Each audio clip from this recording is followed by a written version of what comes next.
Can you What's hear up, me? Thor? How's it going, man? I can Hey, hear you. How's my mic? awesome. Oh, it's perfect. Way better than mine. Okay, I think everybody in here knows you, but maybe you should do a quick introduction. My name's Dan. I'm a crypto holder, like many of you. Obviously, like most of you, big time ADA holder, big time ADA fan. I probably got my main start in crypto 2017, and it was mainly coming out of my recruiting firm because that's my main company. Is we run a recruiting firm, recruiting technical roles, mainly engineers. So as a recruiter, I kind of pivoted into crypto, and that was in 2017, and just started accumulating. Probably spring of 2017, things went crazy that summer into fall. You all know, and then 2018, bull market high. I started creating content because it's really what I like to do. Is just get creative in a creative Yeah. space, which I you know mean, you're exactly what I'm good at. talking about. I do. You are actually the reason why I didn't, panic sell my ADA when I was 1 month in and didn't know what the hell I was doing. Like I listened to people like you and tried to get a better understanding of what was going on. Wow, So, I just want to thank you for that. Like I of feel like course. you're a great resource for the greater Cardano community, but you also just seem to be a great content creator and a good guy. So, yeah, do you really enjoy making content? It looks that way. I mean, I love it. I really love it. It's why I started doing it. And I just like to kind of get my thoughts out there just in general. I like Yeah. my passion just for my whole life has been writing. I love writing. Oh, interesting. I don't get to do that enough. But the YouTube crypto content creation kind of, it was just synergistic with what I was doing, which was looking at the charts all day and being a recruiter in crypto. So it was easier to do that than to just go sit down in the corner and write. You know what I mean? So that's kind of why Yeah. I think I was attracted to that. Yeah. I think a lot of people don't realize because, I think a lot of people look at me as just like this technical analysis guy, but I'm very much like an introverted creative type. You know what I mean? Interesting. Okay. Which this is a big reason why NFTs, I got so excited about the NFT space, especially when it came to Cardano. Just because it was like a beautiful outlet for that, right? A canvas, for that. Exactly. Wow. So maybe we have more in common than I realized. But we could talk about Cardano and content creation all day. But I'm really glad that you agreed to come on here to talk about Cardano NFTs. Absolutely, yeah. Um, It's a crazy space. I mean, it's been around a year. It's almost that 1 year anniversary, right? August Yeah. 27th since CocoLoco. And it feels like the right time to start coming out of my shell in terms of just, opening up dialogue and for me personally too, because I think I messaged in our DM to you how it's kind of been like rough, like grueling Yeah. to what happened a year ago kind of separated me from the NFT community in a sense.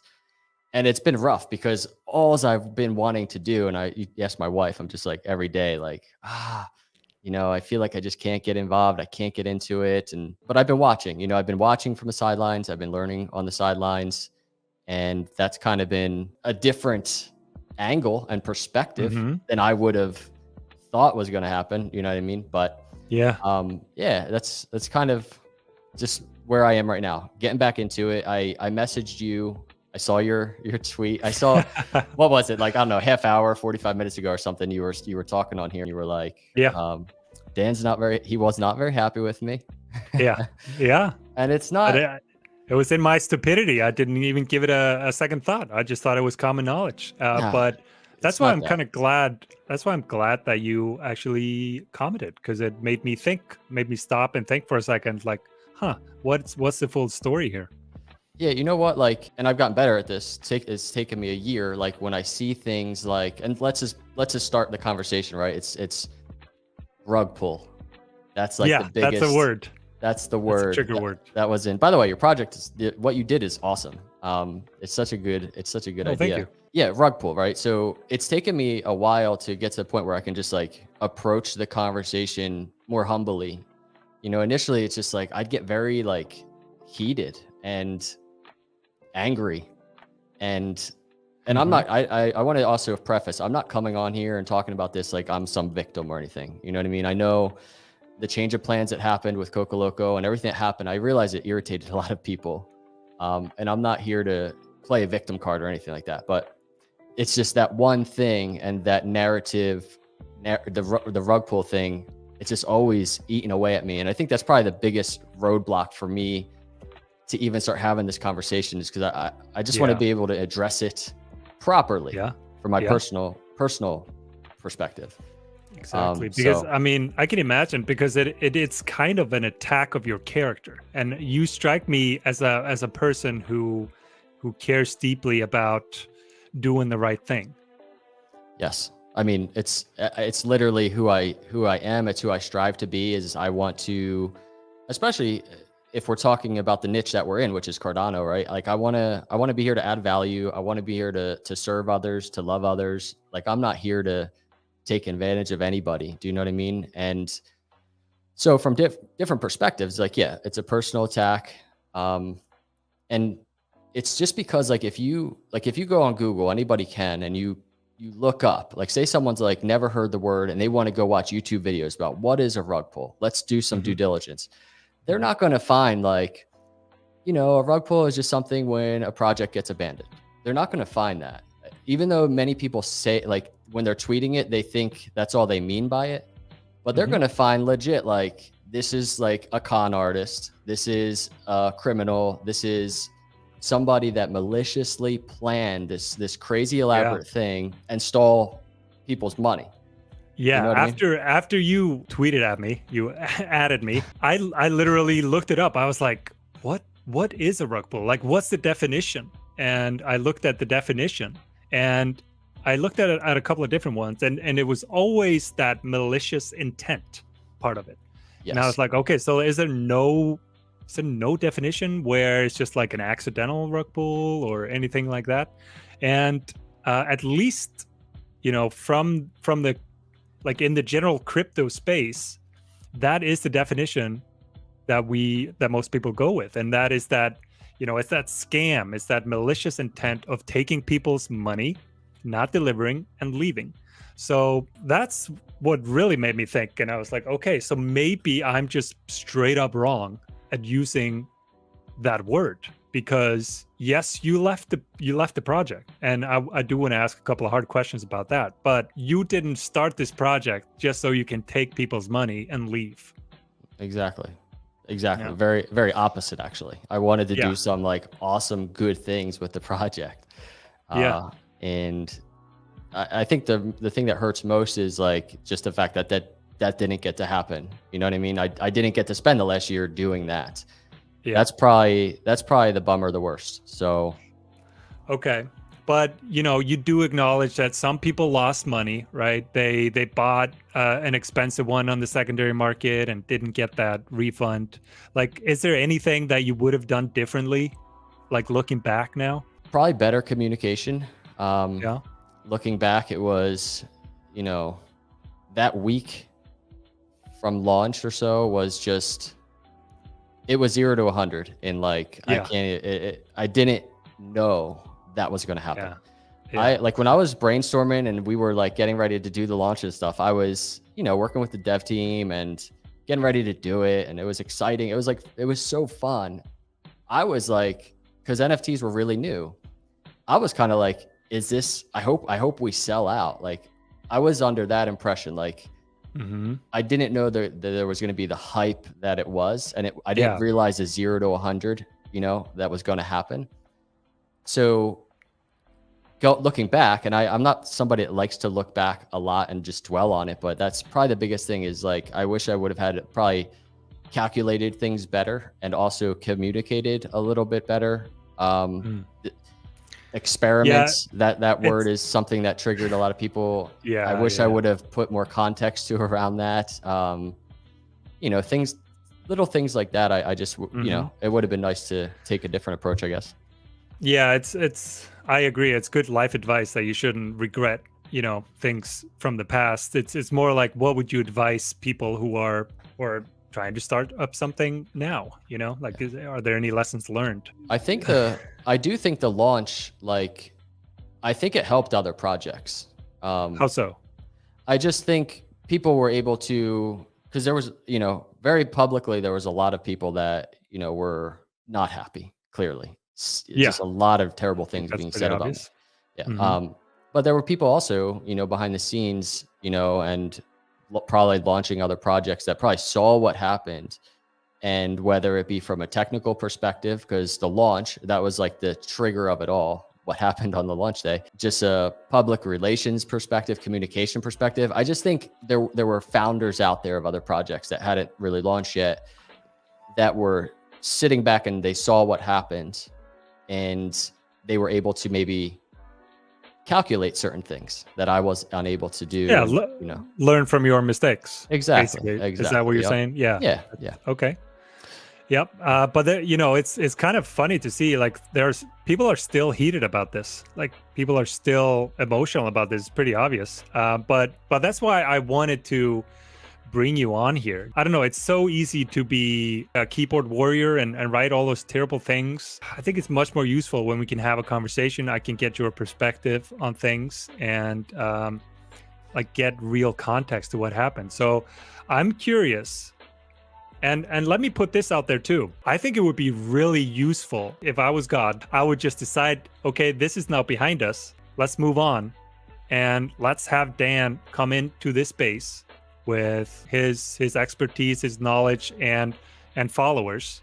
And I think it's going to be good for this space as a whole. That's just my opinion. I didn't lose money on CocoLoco's thing, so it might be easier for me to say than somebody else. But that's just my 2 cents on that. I think the space would benefit, whether you guys in the chat like Dan or not. I think the space would benefit from him being involved. So I hope that that's kind of the path that you're going to go on. But I do want to ask you, was there anything in particular after you sold out that made you decide, okay, this needs to stop, I need to step away?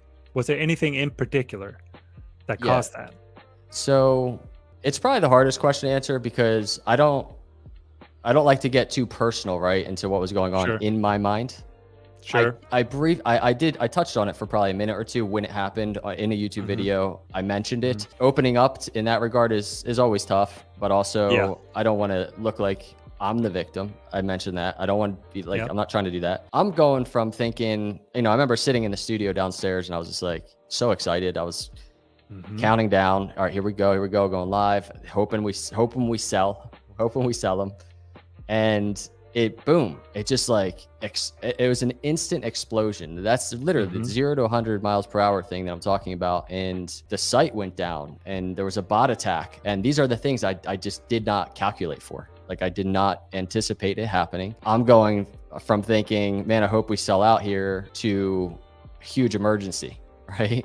Yeah. So, you know, it's automatically dealing with the dev team, like trying to get them to fix it, get answers, what happened, find out like what kind of attack it was, like what is going on, stuff like that. And then at the same time during that, like looking at the Discord, and I don't know if you've ever been in a Discord when it's just like, it's like, it's going crazy. Yeah. So, yes, I've had that experience. And it was just like, most of it was just like not good stuff, you know, and I was reading it and it got to me, and I was just like, in the general scheme of things, without going too much deeper, I was just like, what if, and it was lasting. It's not like, all right, the day's over. We finally sold out the next day. And I was like, good. I was like perfectly fine. I was excited. We got through it. But like, it hit me in a way. Right. And I was just like, what if we just, like, I just want to leave this at one collection. Cause like that, you know what I'm saying? So, and I did not think leaving it at one collection, I thought it would kind of make it special. Right. I didn't think it would like backfire in the way that it did so much. And it did, like it went completely opposite direction. Because in my mind, you know, it really was leading up to that. Like when NFT started coming onto Cardano, and I remember I was messing around with NFT Maker, like, and we're talking, I think like, I don't know, when was that? March?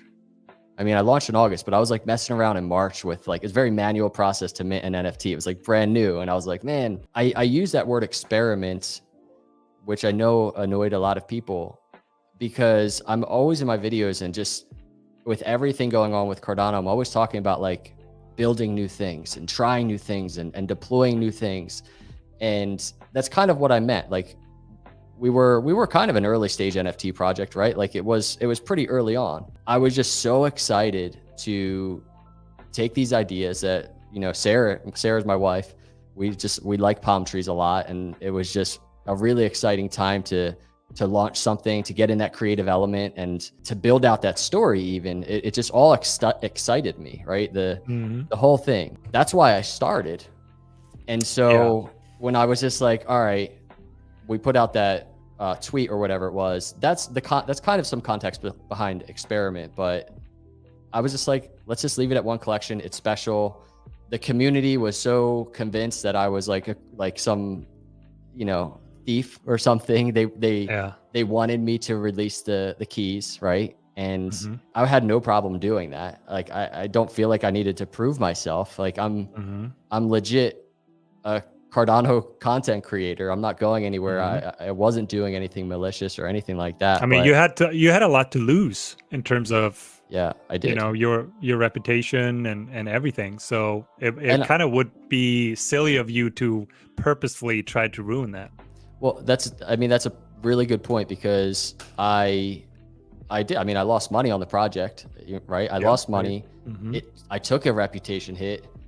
I took a huge mental health hit. And again, it's some personal info. I'm not trying to be a victim, everybody. I'm really not. I could have easily just kept riding it, right? And you know, everybody would have probably been way happier that way. But I was just like, one collection. I thought it was the best decision. Like that's the thing. It's like plans change all of the time. Like not only in crypto, but with people's businesses, you know, with companies, like plans change, and that's what happened. It did not change the collection that was out there. It didn't change that. And I think that's like a really big point that, I mean, I think a lot of people see that, but a lot of people just don't want to see that. And people are entitled to their own opinions. I just can't get everybody to agree on the approach that I took, obviously. So what I'm getting from this is that you were excited about creating value, creating something creative, and then things just like explode, and it's a bit of a shitstorm, for a lack of a better word. Maybe you weren't prepared for the reaction that you received from the community, and it maybe affected you personally more than you expected. Is that kind of the main reason why you decided to just leave it at the one collection? It is. It's it. And you know, a lot of people I don't think want to hear that. You know, they're just like, and I really do wish, and even outside of me in the situation, like I wish that people that are putting themselves out there, you know, and really doing their best, right? I wish people that are out there enjoying the entertainment or the content or whatever is being put out there, right? I wish they would just look at the people that are trying to build and they're trying new things and they're taking these risks and they're doing stuff. Like just, I would love to see them just look at those people from a more human perspective. Like that's just a person like doing that stuff, right? You know what I'm saying? Yeah. I'm just a person. I'm not like some AI, you know, out here like with some algorithm running my decisions and not caring about what's next or not caring about people. Like I legit care, especially about everybody in Cardano. You know what I mean? I get that sense from you, and I'm probably gonna lose some followers and get some hate from even sharing this perspective that I have on this. And I don't care, because you know, all we can do is just kind of be authentically ourselves, right? And share our opinions. People can take it or leave it. You do strike me as somebody who didn't have bad intentions with this. Like there are things that you did that in retrospect you shouldn't have done. Like, but you are doing it in a very public place. Basically, we've all made mistakes, right? But you just did it in a very public way. It just seems silly to be throwing all these mistakes at you when I've. No. But do you see, just to, I don't know, because there are some angry people here. Like, do you understand why why they're frustrated? I 100% understand why people are frustrated. I understand why, people look at me and they're like disappointed. Like, obviously when we did what we did and we stopped it at one collection, it wasn't going to be like 100% widely accepted by everybody. But what I guess I have trouble understanding just as a person is it's clear as day that it wasn't a rug pull, right? Like, it's clear as day. What I don't understand is those people that aren't happy with me. The way they express it is by like slandering me. It's not like in like the last year, I don't think I've had like one hater that's like been publicly, and I'm talking even like content creators that are out there not saying great things about me, calling it a rug pull. Nobody reached out to me, like just to have like a one-on-one, like just to hear what's up. You know what I mean? And so that's where I get to this point where it's like, yeah, I understand people are frustrated, but like I have to come to this point where I just stop defending myself so much against it, because like they're not seeing reality for what it is, because it wasn't. It's almost like it's more about, the satisfaction of venting and putting somebody down instead of having a more nuanced conversation to try to actually understand. But that is what it is, yeah. And the other thing is, like, even before CocoLoco, I've had people. As a content creator, as you grow and grow, you have people that grow with you that don't like you. Like, you have that audience. It's just people just don't like you. And so I also wonder, it's just a great opportunity, like, for those people to use that as ammo, and just to constantly never let it go. I mean, it's been a year, and that's a big reason why I reached out to you. It's a big reason I'm here. It's like, I do want to move on, and I'm not asking everybody just to say, just to like me or anything like that, or agree with me, but I want that whole narrative just to kind of fade away, because it's not true. And I also, as I mentioned to you in our DM, was just like, I do want to get back into the NFT space. Yeah, it kind of seems like awesome. It kind of seems like a shame that you are a hardcore Cardano NFT fan, and there's just constantly this distance, and like you could provide value for those people that hate you so much, but you aren't able to. That's interesting. But yeah, I'm glad to kind of get to know you a little bit, because I was a little bit surprised when you said, "Oh, I actually want to get into CNFTs."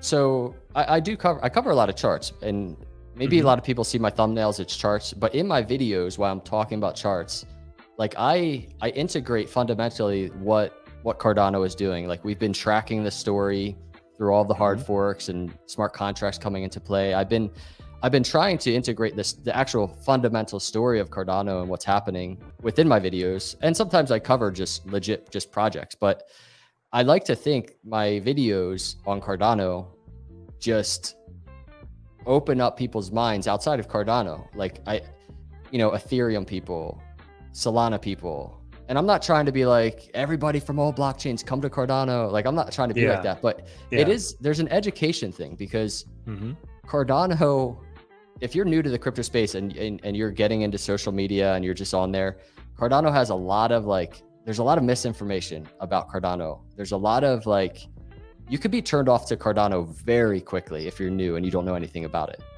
So I like to think that my videos are helping people that are like in that position, thinking it's a ghost chain, thinking it's not done anything yet. I'm trying to help them people realize with information, not just charts, what's happening. And so like from the NFT perspective, it's I haven't been able to do that, which is like, look at the look what's going on with NFTs on Cardano. It's insane. Exactly. And I really hope, at some point you can get to that point where you can talk about those exciting things without getting, a million hate comments. Yeah, that's the question. Because there are some really exciting things happening in NFTs on Cardano. And are you I saw somebody in the comments mention collaboration with Cornucopias? Can you tell me about that? And are you looking at the space in general? Yeah, Cornucopias, I've been looking at the metaverse space because especially as a content creator, I just think there's gonna be so much cool opportunity, right? Mm-hmm. To get back into creative element within a metaverse space is probably like one of the biggest things that interests me. And so, I was doing a lot of due diligence on metaverse projects within Cardano, and there's a lot of cool ones. Like there's a lot of Oh cool yeah. ones. Yeah. Pavia's making moves. What's that one? Iconocos. Is that how you pronounce it? Iconicos. Yeah, the Greek Iconocos. one. Yeah. But yeah, so Cornucopias, it attracted my attention for multiple reasons. One was, I mentioned I run a recruiting firm. So like the technology they're using to build is something that interests me, which is UE5. And I mean, we actually have an Ethereum, we have a client building a game on Ethereum using UE5, Unreal Engine. I shouldn't say it's UE5, but the fact that they're using Unreal Engine 5 is something that initially drew me. And then just their vibes. I think their vibes are cool and their team is cool. And so that's kind of what drew me there. Yep, I agree. I've been in there for a long time. When I was watching your videos, I also saw a video of that team interview with them, and I got my OG role in their server, and I've been a fan for a long time. Oh, nice. Yeah, all of my metaverse eggs are in the Cornucopias basket, I would say. Okay. Because there are some other projects that are that are big, like Iconicos, Pavia obviously was the first and big one, but yeah, I really like what they are building. So what is that? What is this collab that somebody was telling me about? So I was on their Kopi Cafe, I don't know, a few weeks ago maybe, and so Crypto Capital Venture will have a headquarters in Cornucopias. Okay. So it'll be the first official headquarters in there. So sweet, that's cool. That's pretty cool. Yeah. We're gonna have to try to get a Cardano Viking headquarters in there as well. I mean, right? How cool would it be to have meetups in there and just that would be really cool. Yeah, exactly. All right. Anything else that you're looking at in the space? Excited about? Yeah, I mean, what I really liked was, and I think you were recently covering it, was Pixel Page. Oh yeah. I love that. And I need to get one of those. Yes. You should. Then you can get I don't know, what handle would you use on there? That's a good question. I'm not sure. Yeah. Do you have one? Not yet, but I'll be able to mint one soon. So I'll go for CardanoThor for sure. Yeah. So Crypto Recruiter is my handle on Twitter. But on Twitter. Yeah. It's just Crypto Capital Ventures. I like Crypto Capital Venture. Yeah. Dan, if you want to be, if you want to save you some typing. ADA handle. I like what they're doing. Yeah, these are projects that are, bringing like real utility to the space, which is cool. It really is. Yeah. It's not just a collectible. Exactly. And it's just like the metaverse stuff is, as we see that build out too, it's just kind of like, and I tell this to Rob and Josh over there at Cornucopias, it's gonna be cool to see what ideas are launched that nobody's even thinking of yet. You know what I mean? Because once they're here, I think people are going to get really creative and we're going to see some crazy different things. It's a cliche, but we are still early, whether you're an ADA investor or getting into the Cardano NFT space. I think you're still early. Like if you stick around during this period, like this bear market, I think you're going to be feeling pretty good. And whether it's a few months or a year or whenever things start heating up again. Yeah. I mean, it's got 2018 bear market vibes all over again. And that's why even new people, I think you were mentioning this before I got on here, was just like, there's nothing to be discouraged about if you're new and you feel like you're not early enough, because you picked a great time, like in this bear market to get in. Where will you be in a year? You said something like that. It's so true. It's actually a better time than the one that I picked, which was the top, like we started heading into the bear market as soon as I went all in the space. So but isn't that crazy? You look how early that was, because you rode from the top through the last bear market, NFTs still not even here yet, and then boomed through the next bull market, and then it's just it's all still so fresh. It's all still so new. So Yeah, it is. But things happen so quickly, and that's why I wanted to make the 500 days of Cardano NFTs project, because I'm like, my brain is not the best, so I should not rely on that, and decided to create that project. But I will update that. That is a graphic that I will update, and maybe Well, it's out reconsider there. the word Rugpull. Well, there's one. They're on the blockchain. They ain't going anywhere, right? I mean, there's a way to update the graphic. The policy is still open. Okay. Either way, man, I really appreciate you just having a conversation with me, and it's cool. All right, man. This has been a good conversation. I wish I could just sit down and have a conversation with everybody. You know what I mean? And like, I'm an open book, and I am here in Cardano. I want to grow with everybody. I want the best for everybody. So, hopefully we can continue moving forward. You know what I mean? I hope so. I hope even if you got burned, guys, like it's been a year, maybe it's time to move on, just for your own sake, right? Like it's never good for your body to have a lot of anger in there. So even if you are one of those angry people who don't agree with what Dan did, and like, don't get me wrong, I don't agree with everything Dan did. Like, I would have done things differently, but that's also with hindsight, and I'm not perfect either. So, I just try to take the more chill human perspective if I can. And yeah, I hope we can kind of move past it and have you more in the space. Like, you have, 300,000 plus subscribers on YouTube. You have a massive following and a great opportunity to educate a lot of people outside the NFT space about what's going on.